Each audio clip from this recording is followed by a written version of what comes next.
दोस्तों, यही है जापान की वो बुलेट ट्रेन जिसके जरिए हिंदुस्तान चीन की रफ्तार को मात देने की कोशिश कर रहा है। हम इस वीडियो में आपको बताएंगे क्या है भारत में बुलेट ट्रेन का अपडेट, और साथ ही दिखाएंगे कैसे चीन ने विकास की दौड़ लगाई जिसे अब भारत को उसी के अंदाज में मात देना है। आपको ले चलेंगे चीन की राजधानी बीजिंग और करवाएंगे उसके बुलेट ट्रेन की सैर, और फिर आपको बताएंगे कैसे भारत की बुलेट ट्रेन उस पर भारी पड़ने वाली है। तो आइए सबसे पहले चलते हैं बीजिंग। यहां पहुंचते ही किसी विशेष क्षेत्र में पहुंचने का एहसास होता है। आप खुद देखिए, यहां की सड़कें, गाड़ियां और इमारतें किस तरह ड्रैगन की मतवाली चाल की कहानी बयां कर रही हैं। एक समय दुनिया के सबसे प्रदूषित शहरों में शुमार रहने वाले बीजिंग ने 2008 ओलंपिक के समय से ऐसे कदम उठाए कि आज यहां प्रदूषण का नामो निशान नहीं है और ये शहर बेइंतहा खूबसूरत हो चुका है। हिंदुस्तान को भी इस दिशा में इसी तरह पूरी रफ्तार से काम करना है। और अब हम आ पहुंचे हैं साउथ बीजिंग रेलवे स्टेशन, जहां से हम बुलेट ट्रेन की सवारी करेंगे। भीड़ बेइंतहा है, लेकिन साफ सफाई का खास ध्यान रखा गया है। करीब 3 साल पहले का ये अनुभव हम आपसे साझा कर रहे हैं। तब कोरोना जैसी बीमारी की किसी ने कल्पना भी नहीं की थी और सब कुछ सामान्य था। प्लेटफॉर्म पर पहुंचते ही बुलेट ट्रेन के दीदार हुए। पूरी ट्रेन चमचमाती हुई और इस पर CR लिखा है, यानी चाइना रेलवे। और देखिए कैसे ट्रेन के रुकते ही ये कर्मचारी ट्रेन की सफाई में जुट गए, यानी हर कोई अपने काम को लेकर गंभीर और मुस्तैद। जल्दी ही ट्रेन आगे बढ़ने लगी। यहाँ CRH लिखा भी आपको दिखा होगा, जिसका मतलब चाइना रेलवे हार्मनी है, और ये ट्रेन 375 किलोमीटर प्रति घंटा की रफ्तार हासिल कर सकती है। 2010 से इस क्लास की ट्रेन यहाँ चलाई जा रही है। ट्रेन के प्लेटफॉर्म से निकलते ही दूसरी ट्रेन का इंतजार होने लगा। सभी स्टाफ मुस्तैद और प्लेटफॉर्म पर एस्केलेटर से बड़ी संख्या में आते यात्रियों को आप देख सकते हैं। हमने तियानजिन तक का टिकट लिया था, जो बीजिंग से करीब 114 किलोमीटर दूर है। तियानजिन की ओर जाने वाली ट्रेन भी जल्द पहुंच गई और चीन की बुलेट ट्रेन पर हमारा सफर भी शुरू हो गया।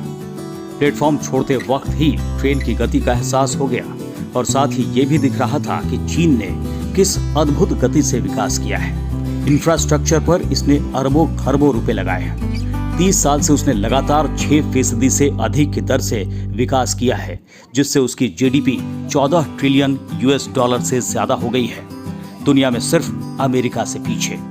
जबकि भारतीय GDP 3 ट्रिलियन से कुछ ज्यादा की है। हालांकि भारत के लिए सिल्वर लाइनिंग ये रही है कि 2014 से 2018 तक हमने चीन से ज्यादा दर से विकास किया, लेकिन 2019 में हम फिर पीछे हो गए और कोरोना के बाद इसे फिर से ऊंचाई पर ले जाने की एक बड़ी चुनौती होगी। खैर, हमारी ट्रेन रफ्तार पकड़ चुकी थी। अंदर हमें विमान में होने का आभास हो रहा था। इंटीरियर शानदार और कोच में सभी सुविधाएं मौजूद। ट्रेन स्टाफ भी विमान के क्रू मेंबर्स की तरह नजर आ रहे थे। ट्रेन की रफ्तार बढ़ती ही जा रही थी। चीन में इस क्लास की ट्रेनें अब 370 किलोमीटर प्रति घंटे की रफ्तार से दौड़ सकती हैं, जैसा कि पहले भी हमने आपको बताया। डिस्प्ले बोर्ड पर रफ्तार भी दिख रही थी और इस वक्त हम 287 किलोमीटर प्रति घंटे की रफ्तार से आगे बढ़ रहे थे।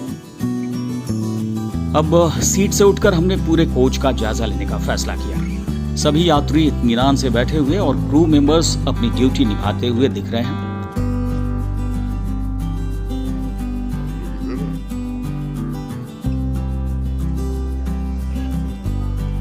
इन टिकट चेकर महोदया को शायद हमारा यूं रिकॉर्डिंग करते हुए आगे बढ़ना अच्छा नहीं लगा। उनके चेहरे के भाव से कुछ ऐसा ही लगा।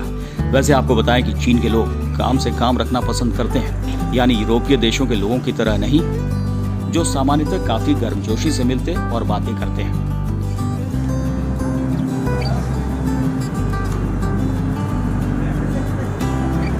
यूं ही बुलेट ट्रेन का जायजा लेते हुए हम तियानजिन पहुंच गए। करीब आधा घंटा लगा हमें यहाँ पहुंचने में, यानी करीब 228 किलोमीटर प्रति घंटे की औसत रफ्तार से ये ट्रेन चली। तो ये तो रफ्तार आपने देखी चीन की, लेकिन अब आपको बताते हैं कैसे भारत की बुलेट ट्रेन चीन पर पड़ेगी भारी।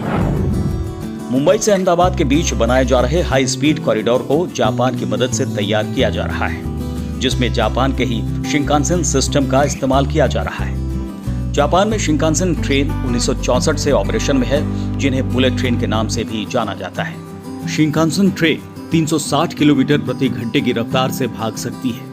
हालांकि चीन ने भी तकनीक में बदलाव कर अपनी बुलेट ट्रेन की स्पीड को बढ़ाया है, लेकिन जिस तरह से जापान में लगातार प्रयोग हो रहे हैं, लगातार टेस्टिंग हो रही है, उससे स्पीड के रिकॉर्ड टूट रहे हैं।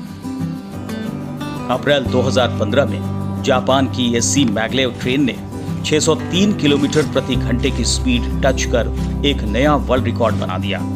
ये टेस्टिंग लगातार चल रही है और टेस्टिंग के दौरान आम लोगों को भी ट्रेन में बैठने का मौका दिया जाता है। इसे टोक्यो ओलंपिक से पहले ऑपरेशन में लाने की तैयारी है। अब ऐसी रफ्तार फिलहाल तो चीन को मिलती दिखाई नहीं दे रही। इसका फायदा भारत को भी मिल सकता है, जिसने जापान के साथ हाई स्पीड कॉरिडोर डेवलप करने का करार किया है। फिलहाल मुंबई से अहमदाबाद तक के high speed rail network NHSR पर काम चल रहा है, जिसकी अनुमानित लागत 1,10,000 करोड़ रुपया है, जिसमें 24 सेट ट्रेन की खरीदारी, निर्माण के दौरान का सूद और आयात शुल्क शामिल है।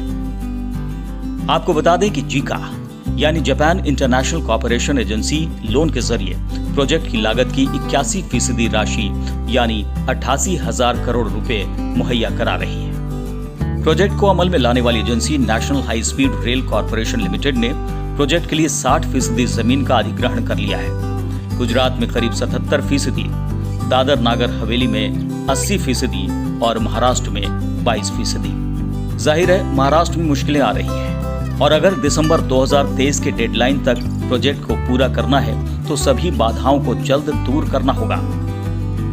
रेलवे जिनकी जमीन अधिग्रहित कर रही है उन्हें सर्किल रेट का 5 गुना पैसा दे रही है। साथ ही इनके गांव में मेडिकल क्लिनिक और बच्चों के लिए स्कूल भी खोले जाएंगे।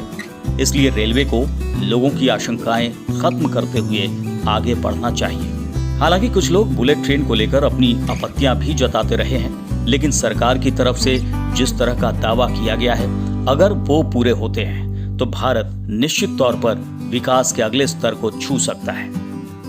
मसलन जिन 12 स्टेशन से ये बुलेट ट्रेन गुजरेगी, वहां अगर एयरपोर्ट नहीं भी है तो उन्हें मुंबई, अहमदाबाद या सूरत जैसे बड़े शहरों में जाने में बिल्कुल वक्त नहीं लगेगा।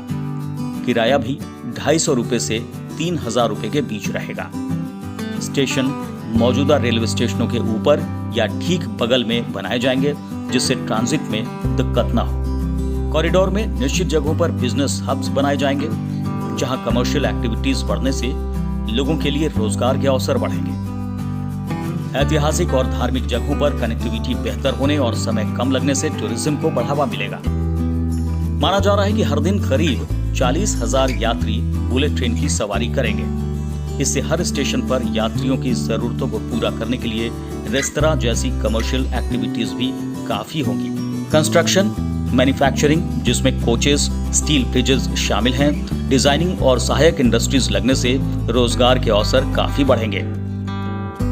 मेक इन इंडिया प्रयास को बढ़ाते हुए 6 बुलेट ट्रेन सेट भी भारत में ही असेंबल किए जाएंगे और भविष्य में ट्रैक लैब भी कम कीमत में यहीं बनाए जाएंगे। इसके अलावा वडोदरा में high speed rail training institute भी बनाया जा रहा है, जिससे भविष्य में बनने वाले हाई स्पीड कॉरिडोर्स में भारत का योगदान बढ़ेगा। यहाँ 4,000 टेक्निकल स्टाफ ट्रेनिंग ले सकेंगे। हाई स्पीड ट्रेन कॉरिडोर के निर्माण में पैसा तो ज्यादा लगता है, लेकिन इसका ऑपरेटिंग कॉस्ट काफी कम होता है, जिससे लंबे समय में ये परंपरागत माध्यम से ज्यादा फायदेमंद साबित होता है। साथ ही बुलेट ट्रेन का संचालन खराब मौसम में भी हो सकेगा, इसलिए कैंसिलेशन या डिले होने की आशंका नहीं रहेगी। सबसे बड़ी बात कि शिंकानसेन सिस्टम को दुनिया का सबसे सुरक्षित रेलवे नेटवर्क माना जाता है, जिसमें दुर्घटना के चांसेस न के बराबर होते हैं। इन्हीं तथ्यों को ध्यान में रखते हुए भारत में अब मुंबई, अहमदाबाद के बाद 6 और रूट्स पर बुलेट ट्रेन चलाने की योजना बनाई जा रही है, जो दिल्ली, नोएडा, आगरा, लखनऊ, वाराणसी, दिल्ली, जयपुर, उदयपुर, अहमदाबाद, मुंबई, नासिक, नागपुर, मुंबई, पुणे, हैदराबाद, चेन्नई, बेंगलुरु, मैसूर और दिल्ली, चंडीगढ़, लुधियाना, जालंधर, अमृतसर रूट होंगे। चीन की नजर भी इन प्रस्तावित प्रोजेक्ट्स पर है, पर अब ये तय है कि गलवान की झड़प के बाद उसे इनसे दूर ही रखा जाएगा और उससे कुल आयात भी घटाने पर जोर देते हुए व्यापार संतुलन बनाने का प्रयास किया जाएगा। फिलहाल मुंबई अहमदाबाद बुलेट ट्रेन के लिए 90% जमीन अधिग्रहण का काम पूरा होते ही ट्रैक बिछाने का काम शुरू कर दिया जाएगा और तब बढ़ जाएगा मिशन बुलेट ट्रेन की तरफ हिंदुस्तान का एक बड़ा कदम।